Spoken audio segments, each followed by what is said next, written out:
So LeBron James to the New York Knicks. Let's talk about it.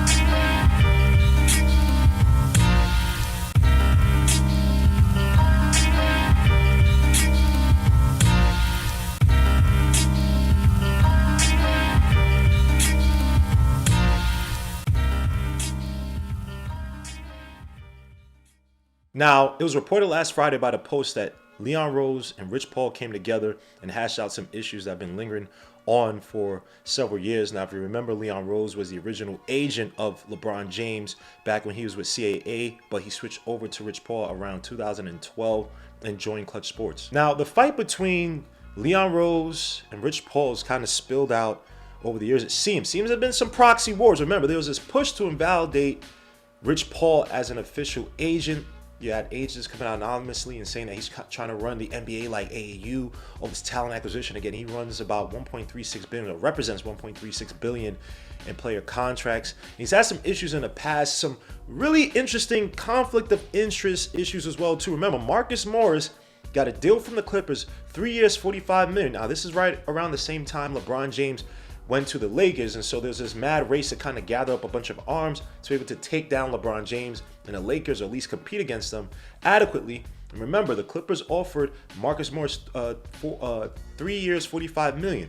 Rich Paul never told Marcus Morris, which should be against every law, every freaking code in the so-called AAC book. You're supposed to tell me every deal I get, and I discern whether I want it or not, or decide whether I want it or not. And that sounded fishy. Now, obviously, Marcus Morris left Clutch. I believe he's with Wasserman, if I believe. Left Clutch Sports. Didn't take the deal with the Spurs that was on the tape. I think it was like a one-year deal. The Spurs came over to the Knicks, had probably one of the best season with the freaking Knicks. We got to talk about it too, man. Several players that just came to the Knicks. Right player, wrong time. But anyway, conversation for another day. Marcus Morris, again, was one fishy one. Norzawell was another one that kind of got moved to arbitration after Norzawell tried to take a civil suit with Rich Paul, complaining that Rich Paul persuaded him to leave his original agent, which I believe was Happy Walters at the time. He had I want to say a $70 million 5-year deal with the Mavericks. Rich Paul convinced him, hey, you join me, take that 1-year fly, I'll get you the max deal. Took the 1-year fly, didn't get the max deal. And kind of lingered around, got to the Knicks. Obviously had that great year, but he's just never been. He lost out a lot of money. he lost out a lot of money that couldn't out the Mavericks. You have some other dealings with AD, Ben Simmons. Even though I think some of these are more just natural issues that players have with their agents, but it seems as if in many ways Rich Paul was kind of a little bit too big for his britches. I think he kind of tried to gather a lot of assets relatively, I don't want to say quickly, but maybe gathered more than he could chew, especially when he's allegedly, but let's be honest, he is the representative arm of LeBron James. And when you're the representative arm of LeBron James, you're going to try to build deals that are more favorable for the team that LeBron James is on, and then try to persuade players to move away from the teams that can legitimately challenge LeBron James in the conference that he's in. But now it seems as if a lot of that has changed. Seems as if Clutch is having some issues moving players around. Remember, Clutch Sports went out and tried to fashion off Zack LaVine as if Zack LaVine was going to be this big-time player, man, trade for him to give up 2 firsts and blah, blah. First of all, he has a really ugly contract. That's one. And Zack LaVine, as much as I like him on the surface level as a decent 2-guard, I have a lot of issues in terms of his decision-making, his IQ. He's just not that guy. Remember, it's supposed to be 2 firsts and a player for Zack LaVine, and a lot of teams didn't bite. But you know who didn't ask? Who could have possibly gone in for Zack LaVine before he got the foot injury that's taken him out for the season? Could have been the Knicks. Another interesting proxy battle or aspect to think of this is that as much as your man Rich Paul has been building up and gathering assets in terms of some star players, even though he's not necessarily CAA like that anymore, but Leon Rose still has a lot of power in this league. It's kind of like mafia bosses, right? It's like, all right, Rich Paul's a new kill on the block.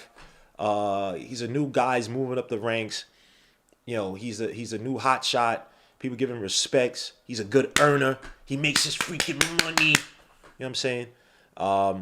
But the former capo, Leon Rose, sitting back. He still runs his regions. He's good. They try to make some. And your man Rich Paul came in, stole his main client, stole one of his main routes, one of his main areas, and now your man has a grudge. Leon Rose sitting back like, okay. Used to be a good earner, and you pull this on me. You take my best client. All right, I'm no longer capo, but I'm gonna sit here. I'm gonna make your life a miserable hell. Every truck delivery that runs through my streets, I'm gonna stop it and I'm gonna poison. I'm gonna take my profits. Every freaking road, every freaking street you deal on, every little numbers running spot I'm gonna raid that crap each and every time. And I can still convince the other bosses out there to kind of throw some funny things around your way. Now, again, this is not the greatest of analogies, but that's how I see these two. Rich Paul, Leon Rose. Now, one example that kind of exemplifies this was OG Anunoby. And OG Anunoby was a Clutch Sports client before this season. Now, the season comes, I believe it's 2023 when you switched over to CAA, which should have been a big indicator. Now, what's rumored to be out there was that CAA was going to offer OG Anunoby a solid contract. Now, OG Anunoby's looking for $40 million, which I don't know where he thinks he's going to get that from. Now, people said he's given a discount, $37.5 million. I still don't see that. He's a solid two-way player, but that's not a guy I'm giving $37.5 million to. But it remains to be seen. Now, Leon Rose can make good and give him that contract, but he has to make it fair. He has to look at the market value for a guy like OG Anunoby, and that's why him being hurt kind of hurts right now. But if he provides that two-way play, that could get us to the ECF, even with Randall out. I'm thinking that we get another player to kind of pair alongside him. Maybe he builds up that value and get the Knicks a bites. But overall, the proxy war is still going on between these two. At least it did. And so as much as Rich Paul's been building up in this industry in terms of player contracts, top player contracts, Leon Rose still has pull. Now, it comes down to supply and demand. When you look at what Clutch Sports has, they have the clients, they have the players. The Knicks have the assets. When you look at other teams around the league, the Lakers, they're kind of hamstrung right now. Despite the fact they have some players, the Austin Reeves, Roy Hachimura, they have some players that they could possibly move. Even LeBron James, a lot of these other teams don't have the assets out there. You look at a team that has been rumored to be partners with the Lakers for Deonte Murray, D'Angelo Russell, the Atlanta Hawks. Now the Atlanta Hawks need some picks. They want some picks. They don't want to pay. They don't want to go into becoming a second apron team. They want to kind of get away from that. When you look at the Lakers picks are basura, garbaggio, Iniche. That doesn't even make sense. But when you look at their first round picks, they only got their first round picks in 2025. Now, 2024 is supposed to be a weak draft, but a draft is a draft. You find gems in any draft. But the number of first round picks they have through 2030, they have about 5, which is bad. One in 2025, one in 2026, 28, 29, 2030. Meanwhile, on the other side, I'm trying to sound like Super Friends, the Knicks have 4 in 2024. Several, they have 2 protectors. They have the Detroit pick. They have the Dallas pick that's protected. They also have the Washington pick that's protected, but they have their own pick. And also the Dallas pick is protected as well, protected 1 through 10. It should hit because Dallas is doing a lot better this season than they did last season. 2025, the Knicks have about 2 first. 2026, they have 1 in 26, 1 in 27, 1 in 28, 1 in 29, and 1 in 2030. When you look around the league, in terms of draft picks, the Knicks are probably top 10, maybe top 5, maybe outside the top 5 in terms of picks. They and the OKC Thunder own a lot of picks through the next, say, 5 years. And so the Knicks should be players. Now, what Leon Rose tried to do before was try to build an island where there's only CAA coming through. And the best CAA player, I know OG Anunoby's here, but he's more of a conversion. And that was one where it just kind of fit perfectly. Also, remember this. It fit perfectly because the Raptors had the lawsuit against the Knicks. The Knicks had a lawsuit against the Raptors, and they've been looking at OG Anunoby for a while. So it's like, you know what? Hey, man, look, We settle this. You want 3 firsts for OG Anunoby. I can't do that. But I'll give you a player in IQ, talented young player, and you could deal with giving him the contract after. And I'll give you another player who doesn't fit our team but could fit your team in RJ Barrett. I ain't gonna give you no first round pick. I can't do that. I can't. The books. I can't do that. But I'll give you these 2 players and I'll give you a second round pick to make you go on your merry way. Right? You need to rebuild. You need to. I'll give you those, and we'll drop the lawsuit. Right, because if James Dolan took this up to the higher levels, now again I'm not gracious with the law, but I'm assuming something federal. I don't know because federal's law and I think it was a civil. I don't know. But if you took it to a higher level, and that would have been a major, because that's not arbitration. That's you're doing something to damage my business, and I deserve financial payment for it for these damages. Right? If you took that up, the NBA would be in some major issues. So I'm pretty sure Adam Silver's like, hey, you guys settle this.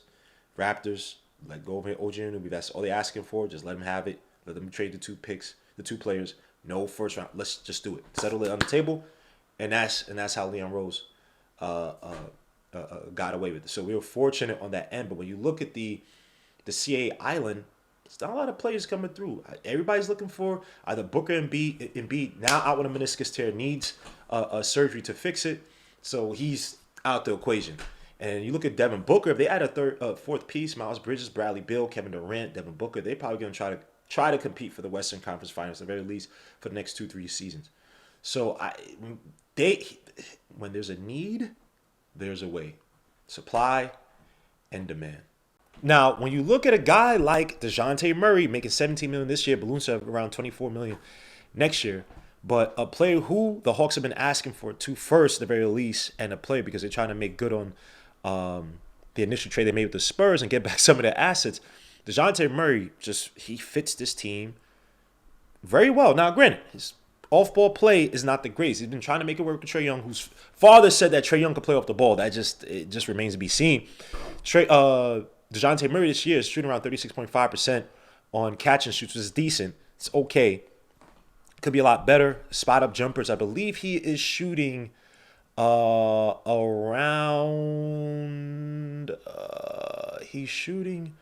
on spot up jumpers this season, shooting solidly 44%, ranking in the 75th percentile, 1.15 points per possession, which is actually decent. It's probably the best of his career because he's typically on ball guard or has been with the Spurs.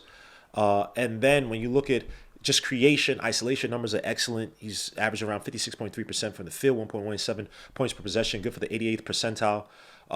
Pick and roll, something that we need. Again, what we've seen, even when they try to run plays away from Jalen Brunson or run plays to essentially have Jalen Brunson off the ball so it's not, double teams and aggressive hedges on him and trying to trap him, he's still effective as an off-ball guy. And you've seen it. Josh Hart runs a pick and roll, then kicks out to the wing once he gets inside the paint. And that's something that Dejounte Murray can do really well. It's doing really well with the Spurs. It's doing it even decently now with the Hawks, despite Trae Young being there, shooting around 44.8% from the field as a pick and roll ball handler. Good for the 79th percentile. Good for the 68th percentile. I'll take that back. And good for 0.939 points per possession. I could just see with a little bit more ability, a little more leeway on the ball, playing alongside Jalen Brunson, who play very well off the ball and probably needs it. I can see that just being so effective. Jalen Brunson's 6th in the league in terms of minutes played this season, which is ridiculous. And by the way, Kobe White's like top 1 or 2, which is crazy. Kobe White, sheesh, Chicago's wilding out. But again, for the things that the Knicks want to do, they said 2 things they want to do going into for the season and going into the summer is have a player to spell Jalen Brunson, which Dejounte Murray could do extremely well, and also have a tradable asset in the future. A guy like Dejounte Murray, he comes with the Knicks. Now, granted, Julius Randle's out. Dejounte Murray becomes essentially the number 2 guy, is able to hold down a fort in the second quarters of games, late in the third quarters to kind of spell Brunson. Comes back in as they stagger in lineups. You have Brunson and Dejounte Murray attacking from both wings. You have guys on the outside who can hit shots. That could be, and if they get to the ECF with no Mitchell Robinson, no Julius Randle, a hobbled or often injured OG Anunoby, you get to the ECF, Dejounte Murray contract's looking a lot better than expected. So is it too costly to give up, say, a first? I don't know if it's a play because they just came out and said Grimes. They want to keep Grimes on now, and I get it. But is it too costly to give up maybe a first, especially with all the firsts that we have going in through 2030? uh, in some type of play. I know it's going to be 48 to match the contracts. To get a Dejounte Murray, that's where you come together with Rich Paul and you say, hey, let's do some business. You got me good on this end. I got you in the future. I'll give you a little sweetheart deal for whichever team. I'll give a little more assets. That's how it works, where it's you convince these teams through relationships in the front office, relationships with the agents, to make favorable deals. That's why you see some of these deals coming out, and it's like, wait, hold up. Y'all only gave up such and such for this player. That doesn't make sense because you were asking for 3 firsts. You asked for 2 firsts before. Why is it? How'd you make that deal? And it's all buddy. It's all buddy deal. Now, another player who could come up and be available for a trade is Malcolm Brogdon. Malcolm Brogdon's looking a little flabby out there, but he's been having a decent run of it this year with the Blazers. He is averaging around 15.7 points with Portland this season. Shooting well from the field, or at least from outside, 41.2% from three, but 5.1 attempts a game, 44% for the field, 5.5 assists a game, zero point 0.7 steals, 3.8 rebounds. As a player in Malcolm Brogdon, who won the $6 million a year, he just gets injured a lot. But when you talk about a guy off the bench, and again, a tradable asset's one reason why it'd be a tradable asset is because he is an expiring contract next season. This season, he is making around, is it 22? 22. He signed a 2-year, 22 and a half this year, 22 and a half next year. He would be an unrestricted free agent the year after. Essentially, instead of re-signing Fournier, which some said to try to keep him as an expiring contract, you just flip the contract for another expiring contract. But this one will be a little bit more valuable than your man Fournier, a guy who, again, come off the bench, can give you a scoring punch, can attack the basket, take his man 1v1, collapse the defenses. Again, he's getting up there in age. He's breaking down a little bit. He's around 31 years old. But when we talk about moving contracts, just trying to get to the next year with all these injuries, maybe you don't sell out, but maybe you try to move the asset you have in Fournier, the value you have in expiring asset, get it for another one. You give up, say, a protected first, but it allows you to go back into next season and maybe get obviously match contracts for whichever star that could become, that the Knicks have hinted at. So he also fits the criteria for what the Knicks want, filling in space for Jalen Brunson, as well as being somebody that you could trade off. And again, as the former Sixth Man of the Year, a guy comes to the Knicks at a position of need. This is not this is a glory player. This is a guy that, when he's healthy and effective, spelling time for Jalen Brunson, be able to score 1v1, take his man to the basket, attack weaker defenses once they make switches, assuming he's coming off the bench. He just fits what Tom Thibodeau and this team needs at the moment. Now, some other notable names include guys like Jordan Clarkson as well as Colin Sexton. Jordan Clarkson, I do like, even though he has an on and off kind of switch to his game offensively. Is he the creator that we need for this team? He's a solid bucket, but in terms of playmaking, creating type of guy, could draw gravity to himself, I'm not sure. I think he's a solid scoring wing, not the greatest of defenders. Doesn't put the greatest of efforts, so he may not be a match for the Knicks, even though there is some interest. Other guys like Colin Sexton having a resurgent year this season, averaging around 17.5 points a game on 48% shooting, 38% from threes. Actually weaker than some of the seasons he's had, but he's been a solid, I'm gonna say revelation, but a nice surprise for the Jazz, who've drafted for the guard position. So I think they're trying to fashion him off to make a trade. As a guy who started about half of the game, so he's used to coming off the bench. Still not a good defender. I think the Jazz are like 3 points worse per 100 possessions with him on the court versus him off the court, like 120 to 117 on and off. But as a guy, maybe comes in the Tom Thibodeau system, plays defensively, all that rah stuff he typically shows in the beginning of games, and kind of dies out as the game wears on. Maybe he could sustain that for 4 quarters, or how many minutes he plays with he would theoretically play for the Knicks. But at 17.5 points, 48% for the field, he's definitely a guy that maybe you could fashion off later in another trade in the summer. And again, he is only 25 years old, as crazy as it sounds. Seems like he's played a lifetime with the Cleveland Cavaliers. This is a player who's only making around $17.3 million this year, 18 next year, 18.9. So it's a sending contract, some of the Knicks do not like. He is a free agent 2026, which if you can't trade him off now, if he kind of falls with the Knicks, gets into another injury, knee injury, like you had before. You kind of stuck with a player who is essentially a scoring two guard in a one guard's body. And so I'm not sure he's the most attractive for the Knicks. He's not one of my favorite players. I'm not the biggest fan of him, but he is a guy that could be an option for the Knicks. Could slot in at that point guard position, come off the bench and spell Brunson some minutes. Now, the biggest name on here, given all the rumors, would be LeBron James. Now, your man LeBron James came out the other day talking about, something that we think about. And he wore the freaking Knicks towel around his neck after the game where they beat us, where he scored his little, 28 points. Even though his point, it felt quiet. The people who really killed us was freaking Taurean Prince and Austin Reeves. That two-man game they were running in that third and the fourth quarter, it killed us. It wasn't really LeBron James like that. But anyway, I ain't trying to hate. But he's come out the other day talking about, something he's always thinking about. And, Rich Paul comes out and says that he's not going nowhere, blah, blah, blah. So, again, mixed messages, something that LeBron James is great at doing. That's his spiel.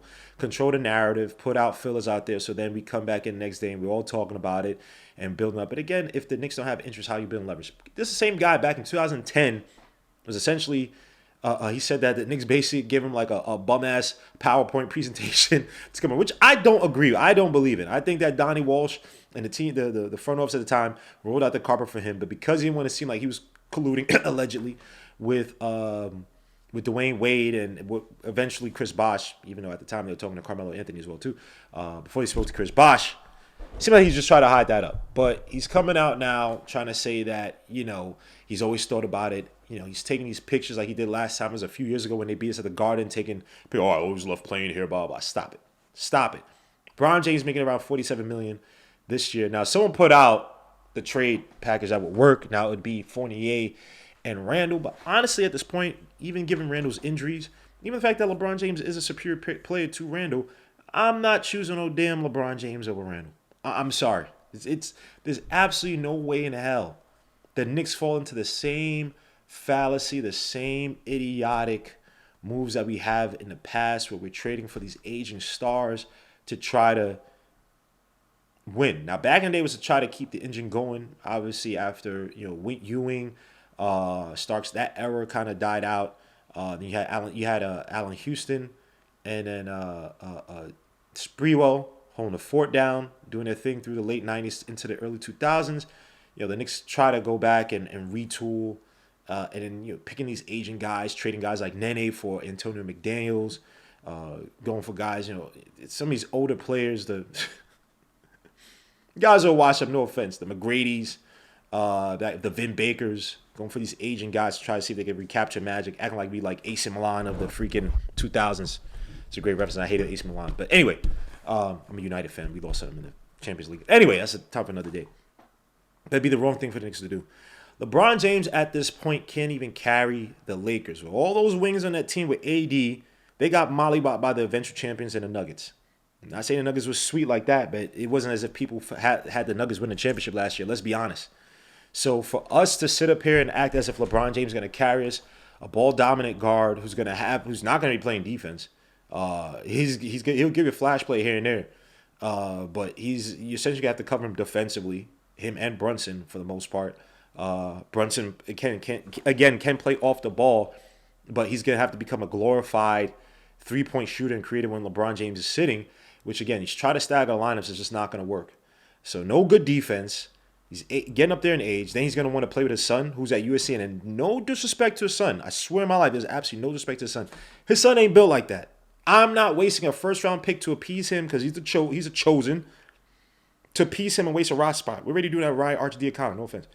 I'm not doing that with LeBron James' son, Bronny, and then giving him a first round or whatever, going haywire, just to appease him and make this turn into a freaking rodeo show, looking like Tim Tebow when he came over to the Jets back in 2011, 2012. Not say that LeBron James was 10 times better than Tebow when you look at it on a relative basis, but no.